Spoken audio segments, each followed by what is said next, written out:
A recent opinion piece from the Harvard Crimson's editorial board seems to imply that word limits on application essays are somehow racist. In my most recent column for the New York Post, I took on the Harvard Crimson's editorial board, who seemed to suggest that Harvard's new application essays, which require students to rate 5 200-word responses to questions about their background, are somehow disproportionately disadvantaging already disadvantaged students. One major exception that the editorial board took was that 200-word limit is actually too small.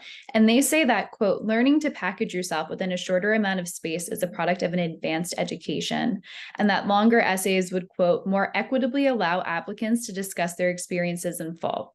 This is something that I definitely take exception to, because the implication seems to be that students from diverse backgrounds or lower socioeconomic classes are somehow less academically able than the writers at the Harvard Crimson, for example. And I think that while they might have thought that this might come off as a very charitable, bleeding heart kind of take, it actually sounds rather classist and ignorant. I would bet that this probably isn't necessarily the majority opinion, and that it's easier to just nod along and get along. In fact, a recent survey found that just 12% of students at Harvard feel very comfortable expressing their political views with peers on campus.